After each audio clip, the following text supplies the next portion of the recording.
What's up, everyone? Jonathan here with the Venue RX, and we are going to be talking about a topic today that is near and dear to my heart. And it is the thing that I think, it is the thing that I think will make or break your business, especially if you have a business that has employees, that has, multiple layers of maybe people you're serving, vendors, things like that. And we all have those sorts of businesses being in the venue industry. And I am so excited to be able to connect with Colleen Carswell today. Colleen, thank you so much for being here on the show. Yeah, thanks for having me.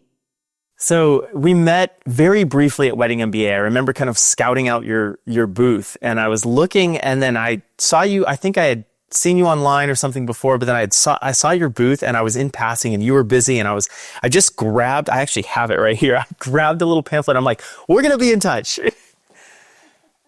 Tell me a bit about kind of what you do, like your elevator pitch, and then we're gonna really get into the nitty gritty, and I have some specific things. But what do you do, and what services do you provide for the events industry? Yeah, so I help business owners and leaders optimize their systems and turnover-proof their teams so that they can maximize their profitability, productivity, and impact. So that's kind of it in a nutshell. But I work a lot in people's back-end systems and operations and workflows and making sure that any type of revenue that you're bringing through the door, you're able to keep and maximize your profit margins as much as possible. That's my number one goal, is to make sure that you're maximizing your margins. So maximizing margins, sales, some of those things, very sexy, very fun, very kind of like all top of funnel stuff. I imagine though there's this huge iceberg of work that goes into actually making that happen. Is that accurate? Oh yeah, absolutely. 100%. Okay. So if someone's just logging on today, maybe they discovered the show for the first time, or maybe they're discovering you for the first time. Why is this so important for people to listen to and understand? Yeah, so I think it's important to know that my background is in sales specifically. So I worked in corporate hotels, conference centers, resorts, cruise ships, all in a sales capacity, mostly in the events and wedding spaces. And I think you can focus, and I think there's a lot of talk, as there should be, around focusing on your sales, bringing in more revenue. But what I found over time is that it's actually the systems that need to be your priority. So my company, Structure to Scale, is named that because I do believe that there is a structure you need to have in place. And your first thing to focus on would be your systems. And then it goes into your team service, not customer service, even though that's kind of where we're at in the hospitality world.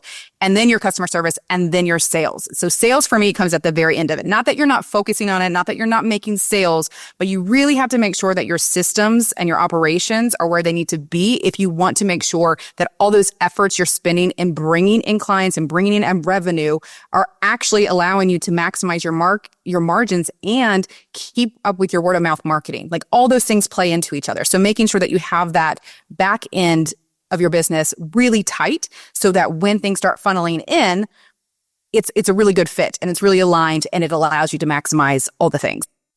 Like I said at the beginning, I think that this is so important. Like it's crucial. And we were even talking offline about this, but if you're a experienced business owner, if you're brand new, like there are implications for this up and down the business experience that you might have. So I'm excited. Let's dive into this. Before we really get into the nitty gritty though, I love a good origin story. Like, where do you come from? Like, why the wedding and events industry? I know you said you sales, so give me a little bit of your business background and how you got to where you are today. Yeah. So ironically enough, I started my working career working in law. I worked in bankruptcy law for a while. And then I worked in the law as a paralegal during college. And then I decided to go work on cruise ships. So I took a cruise. I loved it, fell in love. And I was the girl like asking like, how do I do this? And finally I got the job and I worked on cruise ships as a onboard wedding planner and then the event staff. So like think the person leading karaoke or the theme nights or dancing in a parade, like that was me. And I did that. You do contracts on cruise ships. So you have like 6 to 8 months at a time for the position I was doing. You have a vacation and then you do it again. And then in one of those vacations, I came off and I reconnected with my high school sweetheart. And then the rest is history. I stayed landslide after that. And then I eventually found my way into working for a luxury resort down in Texas. And then just kind of stayed in this industry. And then in 2013, I think it was, I started my own wedding planning business. And I had a wedding planning business based in Austin, Dallas, and Houston, Texas. And then we moved back across country and I had to close that down or sell that, and poked around a little bit in more of hospitality world, country clubs, conference centers, retreat centers, and then finally started this new venture that I'm doing, which as a fractional CEO, working with industries. Wedding industry is a focus, but I work with all different types of industries, which I think is actually really advantageous because I like to be able to see how different industries, like we can get so siloed in the way that we do it and the way that we know in this one industry. So I like to be able to kind of like peek behind the curtain into others as well to better serve all my clients holistically. But that's kind of what brought me here. That is super neat. And that resonates with me a lot because, we have, at this point, 9 different venues that we operate. And there's this, I think, push and pull between wanting to find what works consistently and stick with that, but then also being able to say, oh, we need to try something a little different over here. And then does that adapt to serving everything else that we do? So it sounds like you're really incorporating a lot of that into your day to day. Yeah, absolutely. For anyone who's not familiar with that kind of fractional idea, what is a fractional COO? Yeah. So there's this terminology of fractional, COO, CFO, and it's basically you're getting this VP level position to be able to come into your business at a lower hourly commitment, pretty much for, so instead of having to pay for a full-time COO, you're only having to pay for them, again, hence the name, at a fractional amount of time. And you're able to get that VP level guidance and strategy, and in my case, implementation, without having to front the huge bill that typically comes with those types of positions. Totally. And I know it varies from, industry to industry, and you have experience across a number of different industries, but what can those salaries range sometimes? It can range up to 150, 200, 300,000, just depends on the industry and what it is that they're coming into, what type of business they're coming into, what their experience level is. So obviously with any kind of salary, it's going to range, but it's definitely a higher paying position that companies are bringing on. And for small businesses, which is more of my focus, for smaller businesses, and self-owned businesses, that's not always attainable. Like we look at the corporate model and it works really well for them, but we don't have those types of budgets to be able to afford that salary and then everything else on top of it. So I love the concept of fractional anything because you're able to tap into a resource that, previously what might not have been available to you.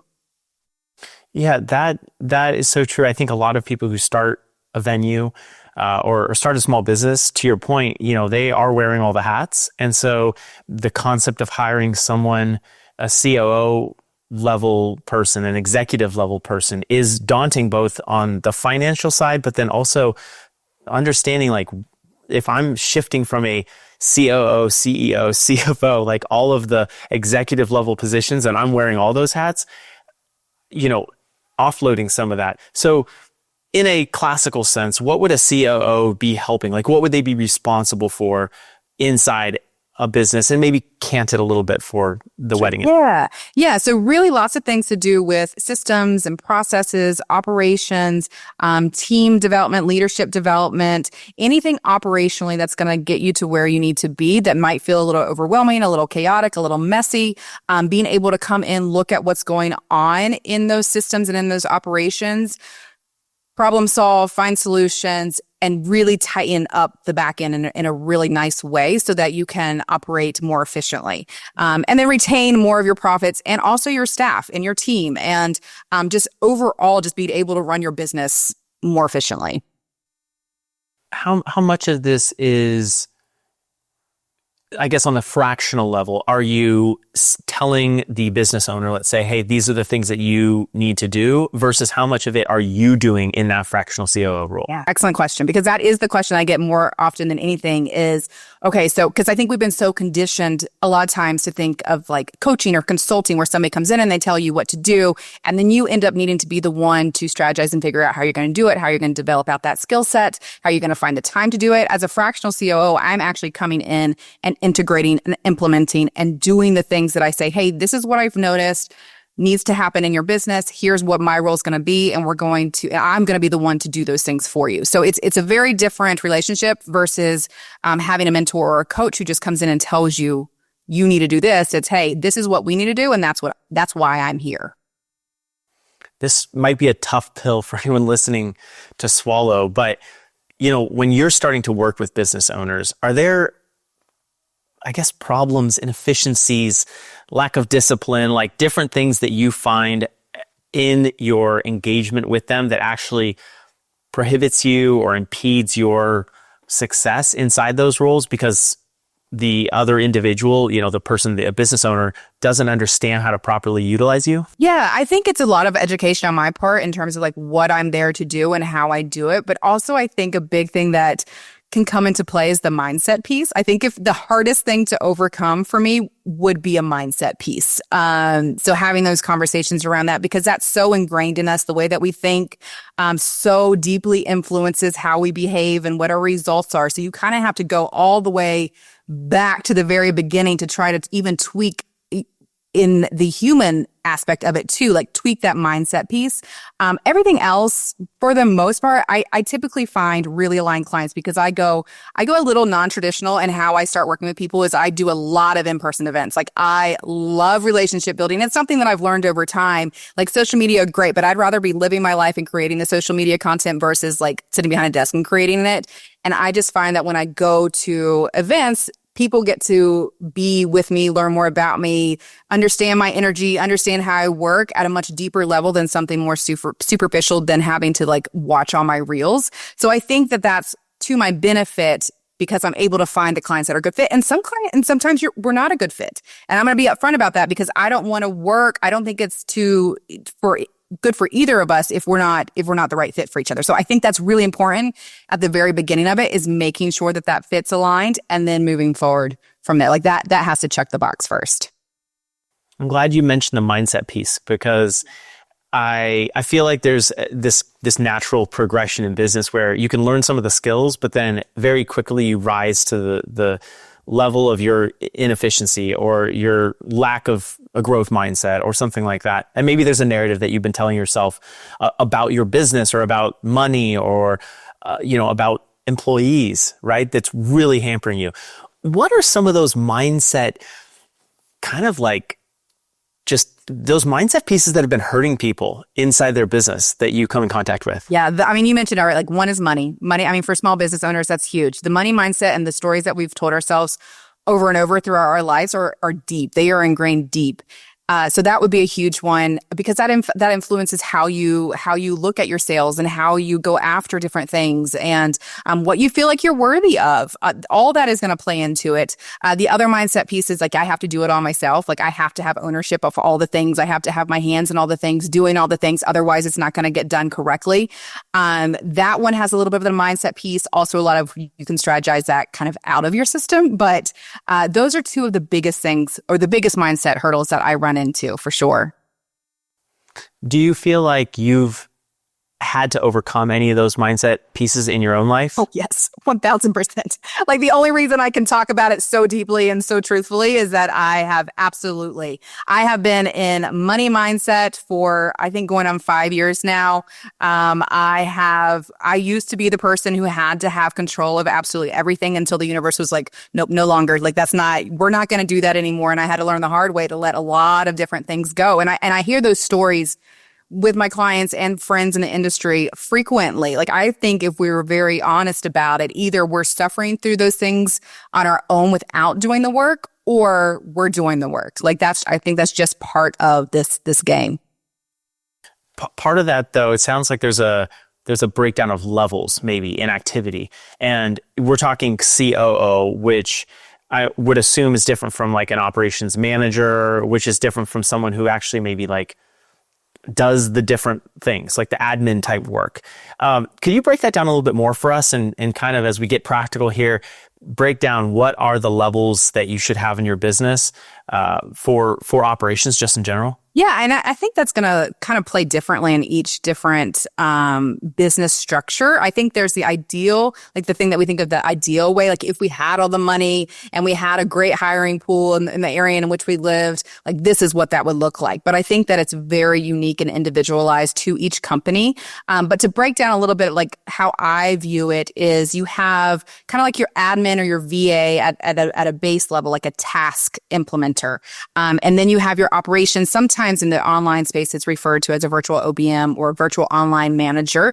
Some venues can go that route and hire someone virtually if they don't want somebody to be in-house. And that's more so of a little bit of a lesser hand-holding, kind of understands a little bit better about how to implement and can take some things and run on their own.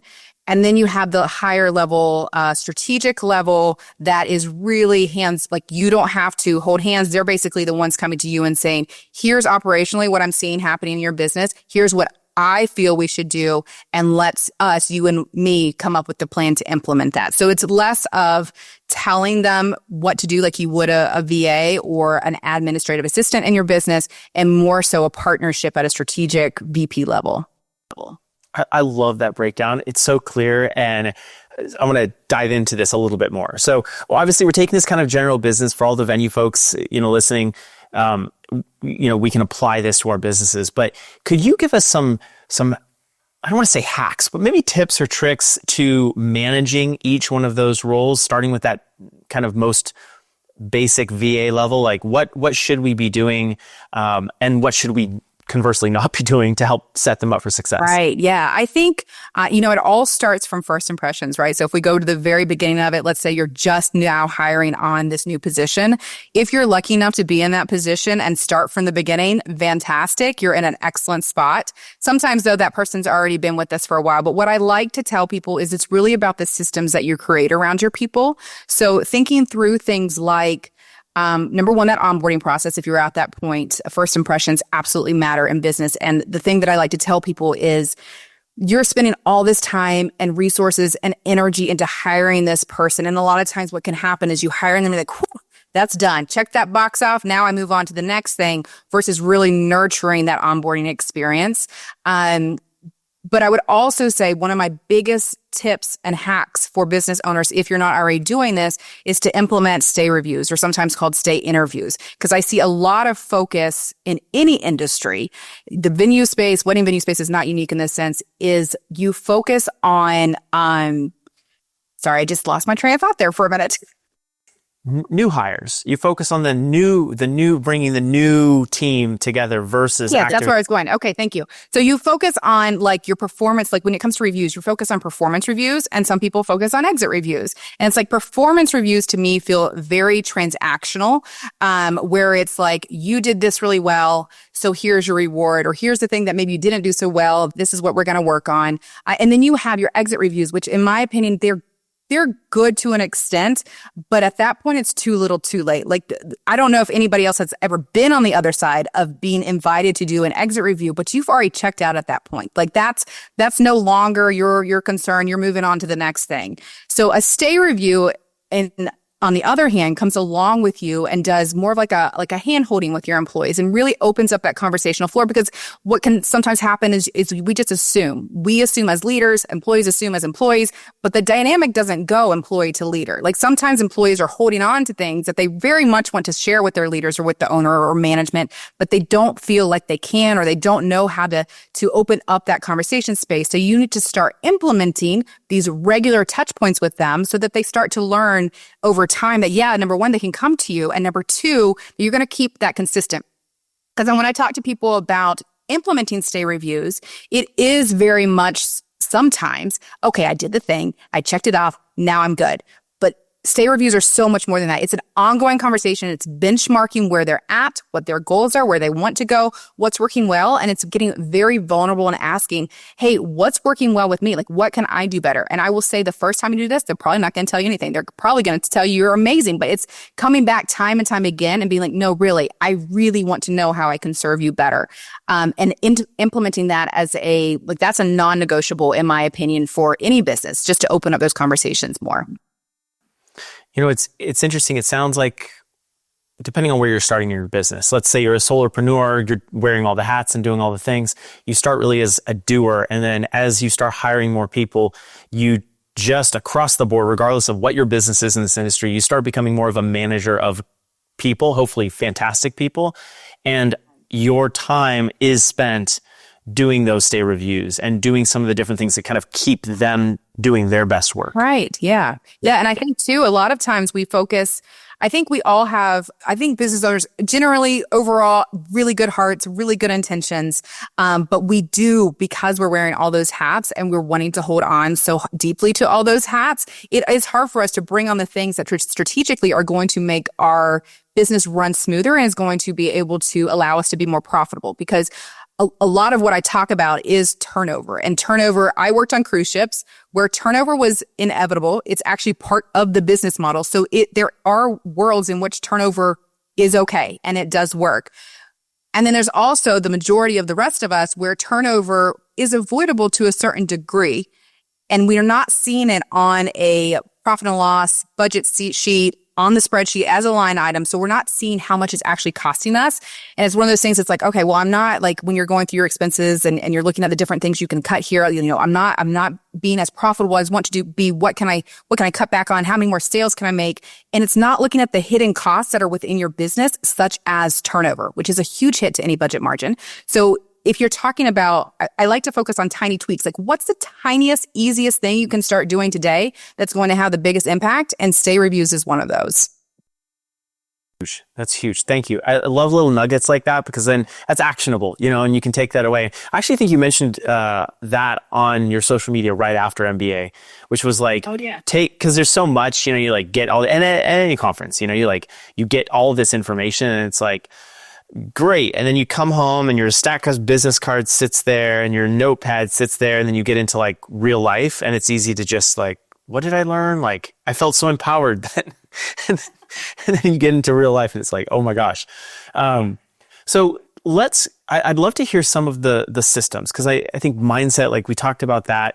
And actually maybe before we move on, when it comes to mindset, what are some things that business owners can do to really level up their mindset and maybe actively better themselves when it comes to how they're thinking about themselves, their business, and their team? Yeah, I think that's kind of twofold. I think everybody's asked that question before of like, if you started your business over, what would you have done differently? And that, for me, I did start my business over. I had my wedding planning business and then we moved and I sold that.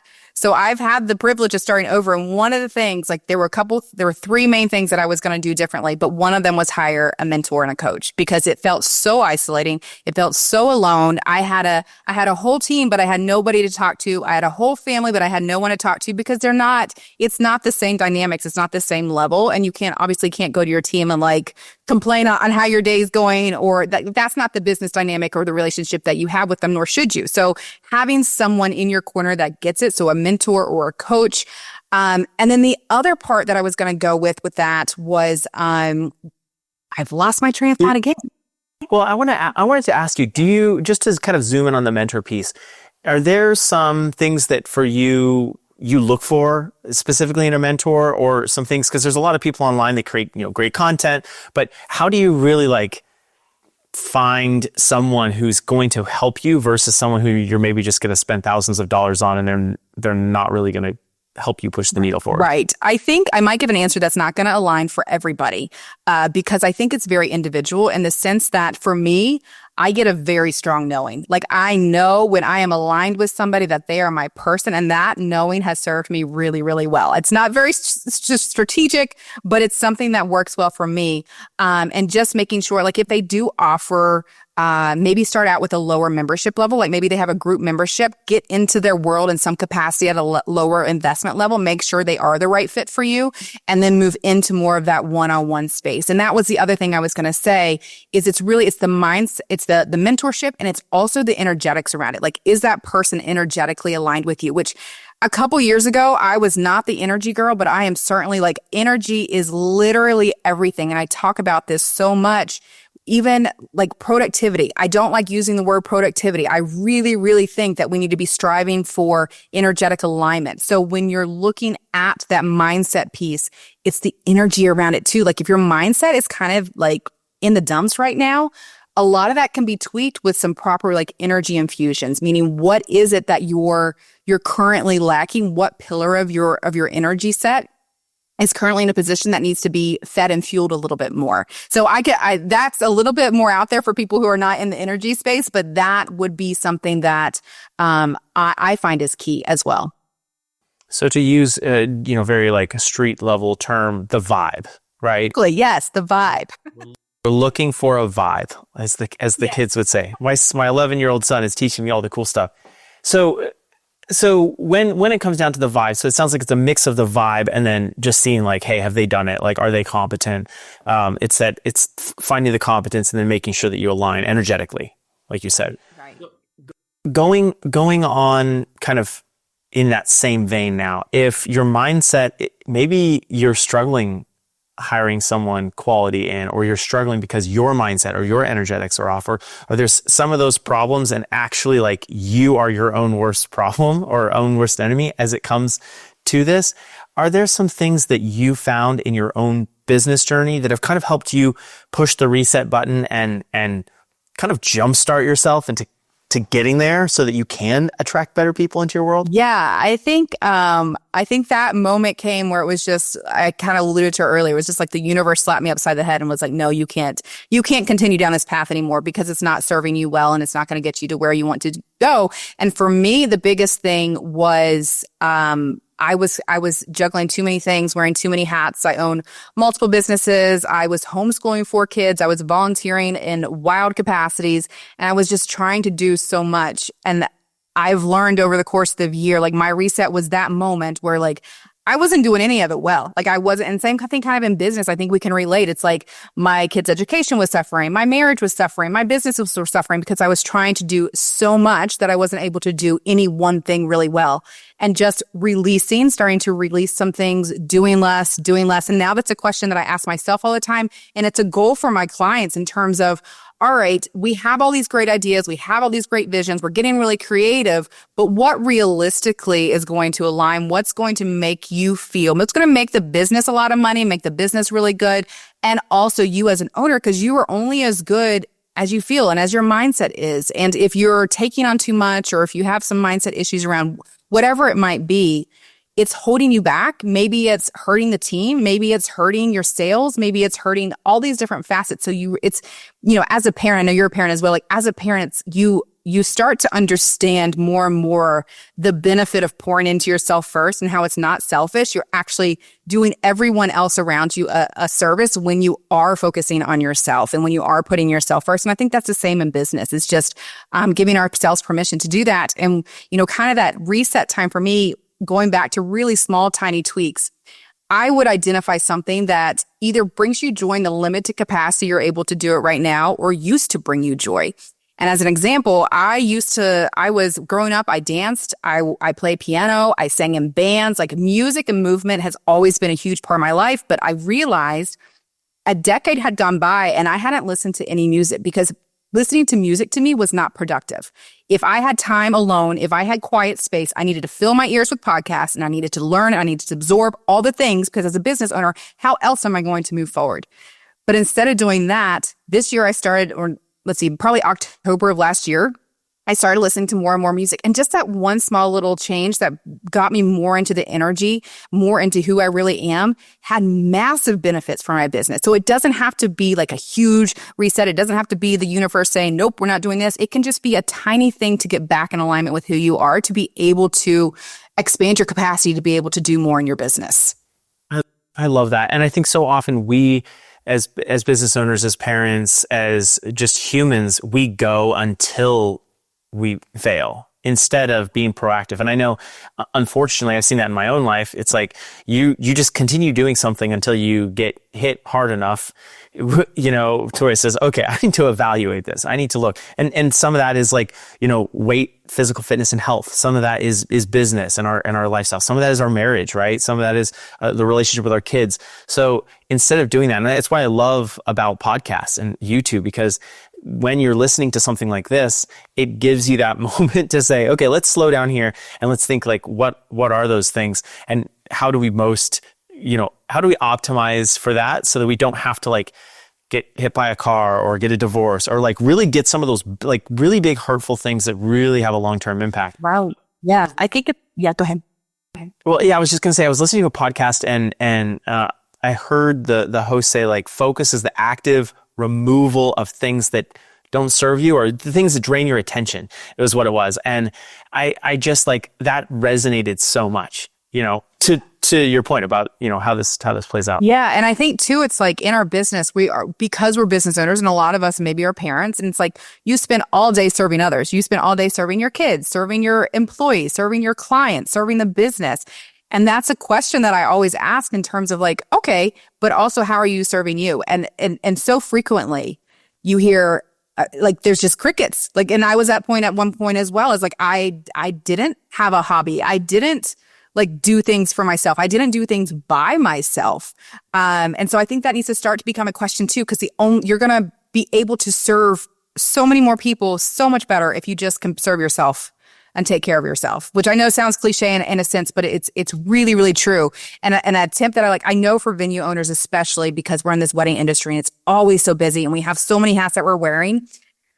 If it's possible, like for me, the biggest change or the biggest thing that had the biggest impact for me was going on a solo retreat. Just me, no kids, no husband, nobody, just me. And I had a coach at a time, a really good mentor, still have her. And this is the power of the coaching and the mentor piece coming to play. But I said, okay, so I'm going to use this time. I've got a couple days. I'm going to go to the beach. What can I do? I need to strategize. Like, how can I get ahead of my business? What can I do? Like all these different things. How can I, what journal prompt should I have? Like trying to plan it all out. And she's like, no, you're not going to do anything. You're just going to be like, you're just going, you're going to be quiet. You're going to be still. You're going to be. And I walked the beach for hours, like 5 hours every day, just up and down, listening to music. I learned how to eat a meal alone without my family. And it's like, when you start to pour into yourself, it was like, and that too, like that trip, that was the trip that like triggered for me, something's got to change. Like, and I got back and I sent the kids, I was homeschooling at the time, and I got back and I told my husband, they're going, like, we're putting them back in school. Like, that's not a line for me. I'm taking on too much. And slowly over the course of the year, I started letting more and more things go. And who I am got better and better. And my business got better and better, all because I was taking care of me. You said a couple things there that I feel like are so scary. And I'm going to use that term. Like, I feel like there's a lot of fear that people have, even just on like going on a walk, like putting yourself in an environment where you're forced to not do anything. Like for me, when I'm there, I have a tendency to try to fill it with new stuff. So like if I'm like, oh, I'm going to take some time away from the family or, the 6 kids or whatever, I immediately start going, okay, what other stuff can I do then? Okay, I'm going to listen to a podcast. I'm going to organize my notes on my phone. And it's like, we tend to so quickly go back to filling the time and filling the space. And then you don't have that white space. And then also the other scary thing that I heard you say that maybe resonates with the audience is like sending your kids back to school or offboarding some things or not, saying no, like I'm not going to be the one doing that. How do you decide which of the things, and I know this is going to be different for everyone, but like, how did you decide which things you're going to keep and which things you're going to give away? Yeah, I think taking that trip, that's how I decided. Like it was getting still and getting quiet and not having anything to do, not having any buzzing in my head, waking up, looking at a sunrise, walking the beach, putting my toes in the water. Like it was just disconnecting from all the busyness to be able to really like tune into my own body, tune into my own thoughts, and really figure out, okay, something's not working. What's going to give? Like, what is it that's not working? And I so wholeheartedly wanted to homeschool my kids. COVID made it so that I did. And then I started doing it. And I really believe in the idea of it and the theory of it and being able to serve each one of my kids' unique personalities in the way that they need to be served. But it didn't serve me. And it was a miserable experience towards the end for both me, for my marriage, for my kids. So it was like, you can go all the time and you can start putting like, I think sometimes a lot of our personalities have a habit of doing more so that we don't focus on it. Like if I just fill my plate enough, it's going to be too high and I'm not going to be able to see over it. And I think that's what I was doing at that time. And so when, like, to your point, it was scary. It was very scary to strip away those layers and that protection of all the things that I was doing and having the time then to actually just sit with it and be able to determine it's not working. And if I keep going this way, everything's going to fail. I have to change something. But we don't allow ourselves that time as business owners a lot of the times because we feel like there's so much to do, and there is.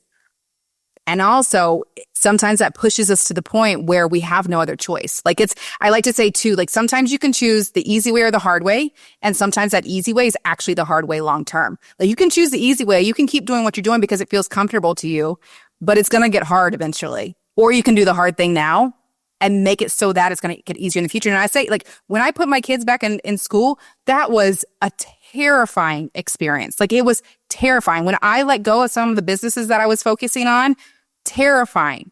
I didn't want to let those things go. But now looking back, I'm so glad that I did the hard thing because things got so much better down the road.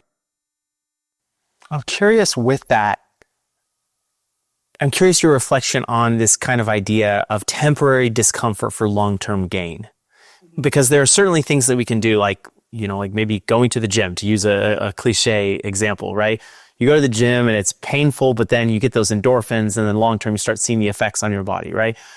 Health and wellness, same thing. It's not an immediate shift, but it's this temporary discomfort that leads to long-term gain. How do you know if you're in temporary discomfort or if you're just in discomfort and you really need to pivot?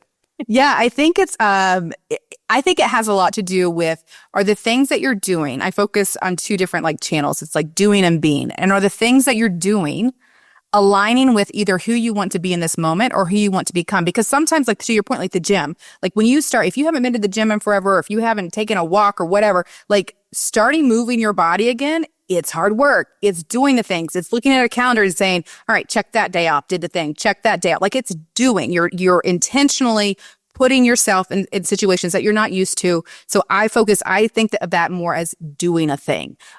But eventually, doing that thing is going to become the person that you are. It's going to be more of the person that you want to be.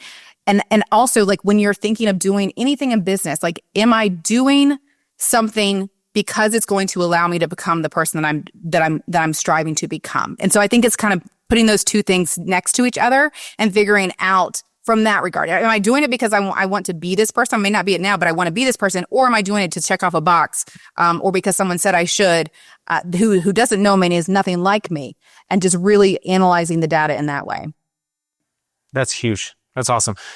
If anyone was coming here for super tactical, hands-on operations level, SOPs, stuff like that, and they got into this mindset stuff heavy. I think that's interesting because if you did come for that, sometimes it starts with the mindset. I think it always starts with the mindset. Yeah. And so, but with that said, I do want to pivot into a little bit more tactical, operations, kind of nuts and bolts types things. So let's say someone wants to hire you in the future.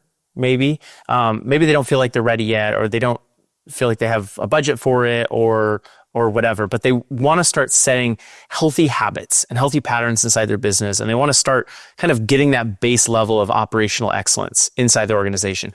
What are some things that they can do today after listening to this podcast that can help them, maybe systems, tools, take it wherever you want, but what are those things that they can do to get them some solid habits within their business operationally? Yeah, I'm going to take it to my number one go-to is to do an internal time audit. To be able to actually understand what you're even doing in your business and to be able to start to take some accountability for the things that you're doing and maybe optimizing where you're at.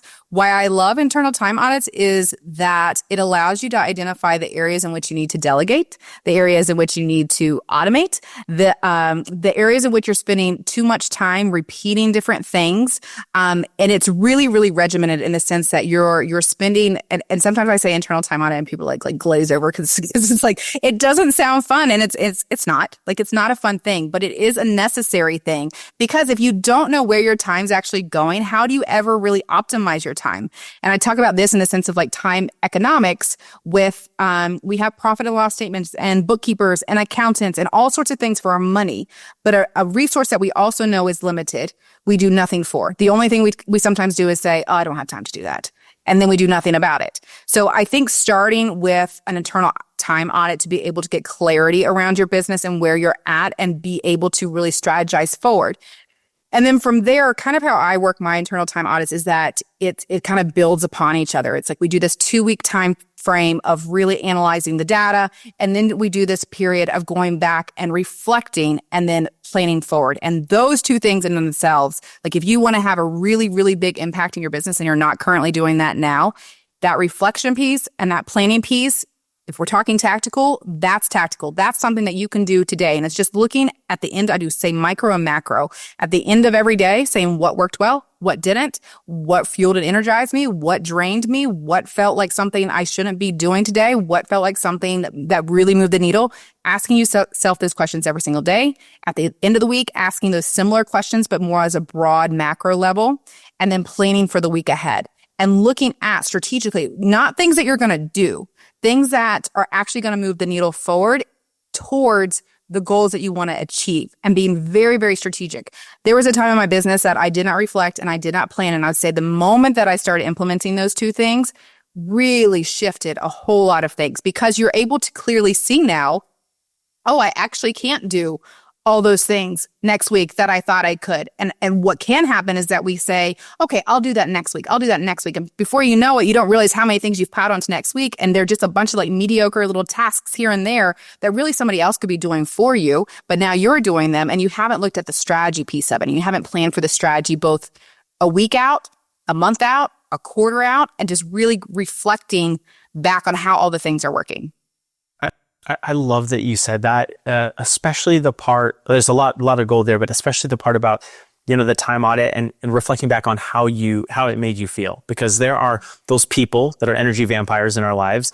There are those things that we do. There are those maybe personal habits that do suck the energy and the momentum out of days that maybe we're doing great. And then we hit that person or that thing or that whatever. And it's like, oh my gosh, then I lost the rest of the day, And so when you can audit that and say, okay, next week I'm going to change my behavior, change my habit, change where I go. I'm not going to bump into that person. I'm not going to talk to them. When my mom, I love you if you're listening to this, but if my mom calls in the middle of the day and she wants to talk for an hour about something, I just can't take that because it's going to, mess up my flow.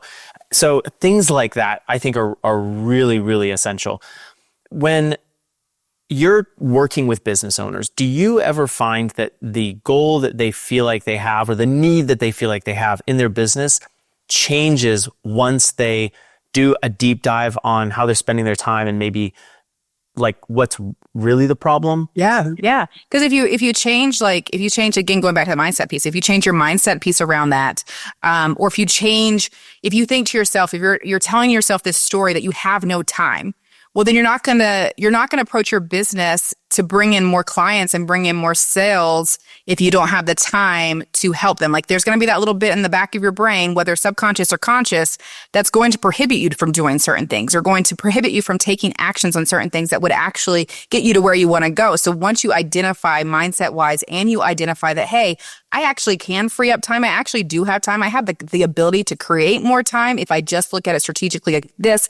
If I look at the data, if I understand where I can optimize it, oh, wow, I actually do have the time to do these things that I want to do and reach these goals that I want to reach. And it's the same with money. That's why I say it's so interesting to me that we treat our money one way, this limited resource to a degree, but we treat our money this one way, but we don't do that with time. Because if I say, I don't have enough money for that, okay, how can I make more money? How can I get more? How can I save more? Whatever it might be, same with time. So I think if you start to look at it through that lens, being able to expand your time, both your energetic capacity and your time, is going to allow you to fulfill more goals that you didn't know of before. Let's say you've done this audit. You've done, your time audit. You've looked at it and you're like, oh my gosh, wow. Spending a lot of time on administrative level tasks, or I'm spending a lot of time on scheduling meetings, or just something that you shouldn't have done because you heard this podcast and Colleen said, don't do it. What's the next step?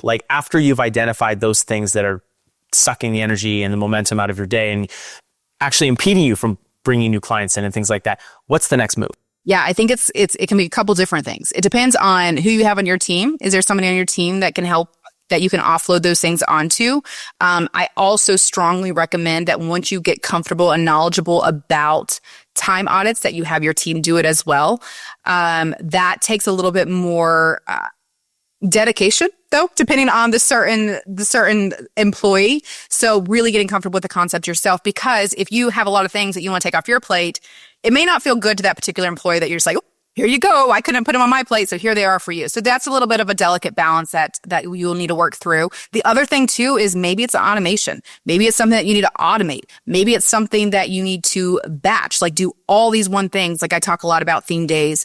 So just as an example, like Financial Friday, like maybe you're doing little bits and pieces everywhere. And it's not that you don't keep doing them. You just do them in a batch so that your context switching between them all is more limited.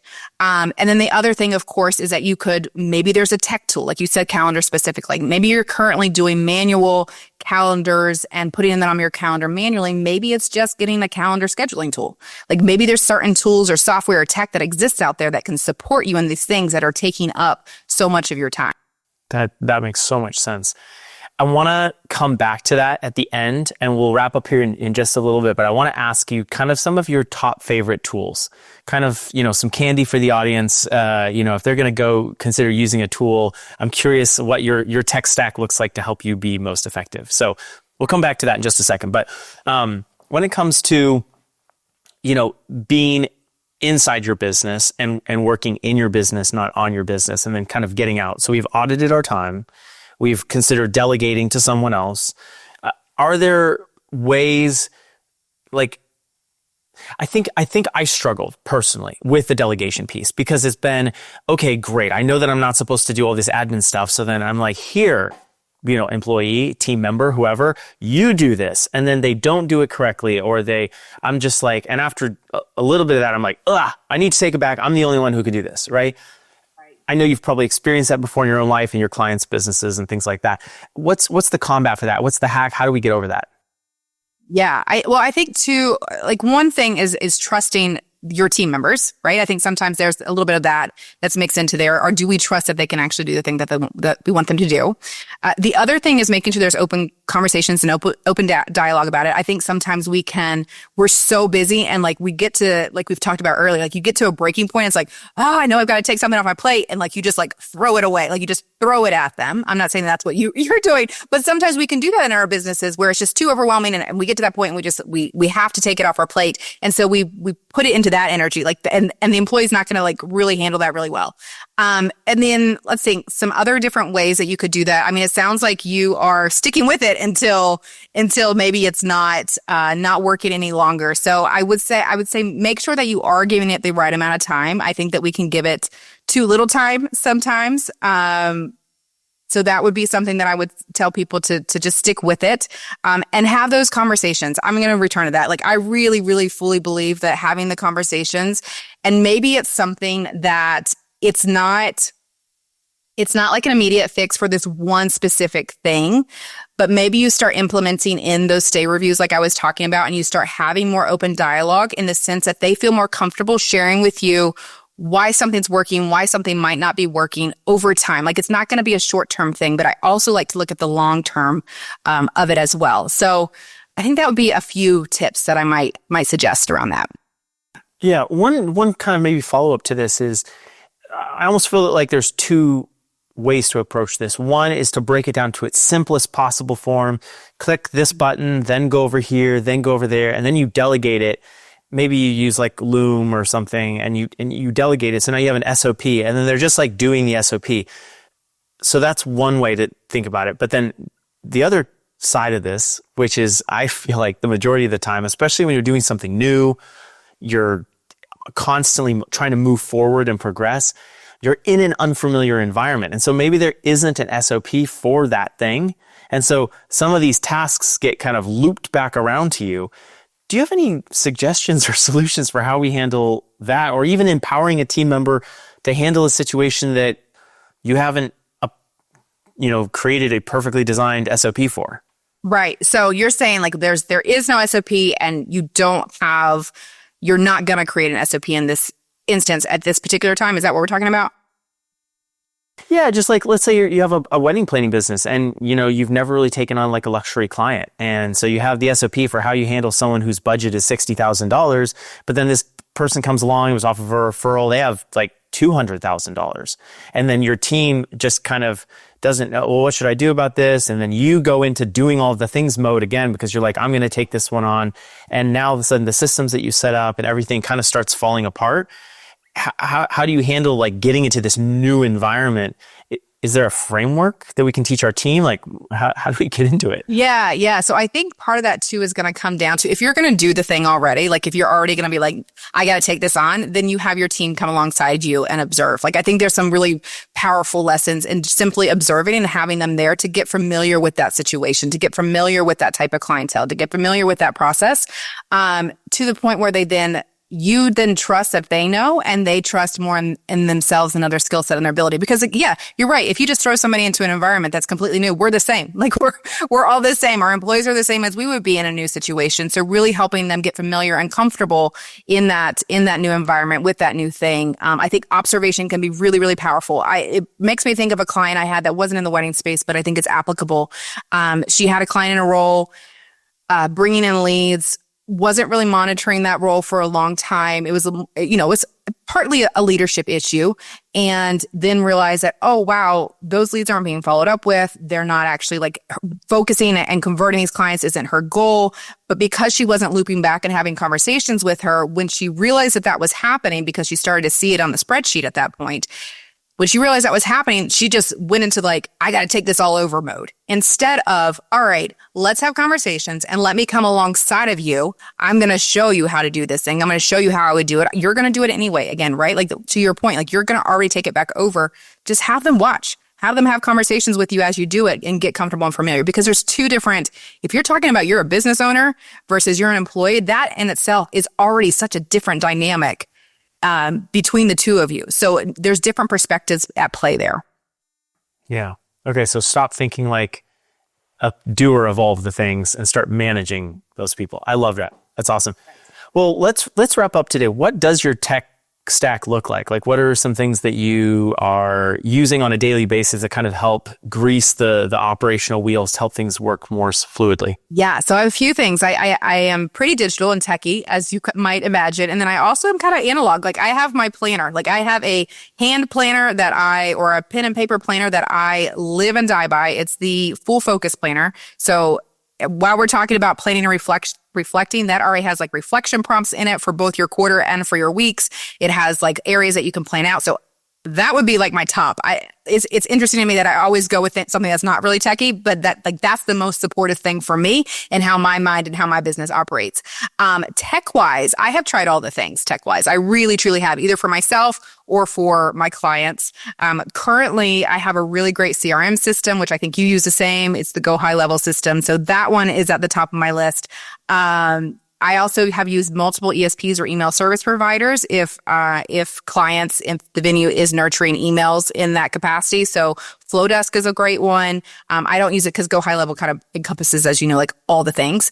I also turn project management wise. I use two different things. I have Asana, and then I also have a system that goes into my Gmail and like turns my email into a project management system. And that's called Active Inbox. And it's like $50 a year. It's nothing crazy. And it's like any kind of inbox, like the way that I do tasks now is like something comes to my mind. I just email myself and then I file it away within my inbox. And there's a couple other tools that exist like that, but that's the one that I use, most frequently. I think if Active Inbox was taken away and my planner, like I would just like be floundering. Like I don't know what's happening in the day. Active Inbox. Okay. I got to check that out. I've never heard of that one. That's awesome. That's super cool. Yeah. Well, thank you so much for sharing some of this. Are you actively taking new clients? Like, what is this onboarding like? If someone hears this and they're like, oh my gosh, this stuff resonated with me. I need operational help, whatever the case may be. Are you taking on new clients? How do people get started working with you? What's the best place to contact you? All those. Yeah. So I am taking on new clients, but I'm on a little bit of a waiting list. We're pushed out to about March at this point. I know I'll have an opening coming up in March and June for a fractional COO capacity.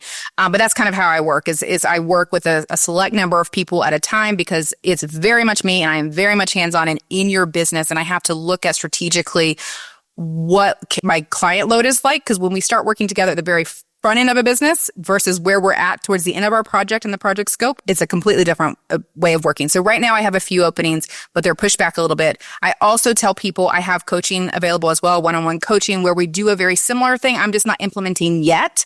And I like to go that route too, because it allows me to get inside your business, inside your head in a little bit of a lesser capacity prior to moving into the full fractional COO capacity. So my coaching clients always get first dibs on when new COO positions come available. And if you want to learn anything about, I also have a time audit, a time email challenge. So if you are interested in doing a time audit, I have a really great one available on my website. So you can find out all this information at structuredtoscale.com.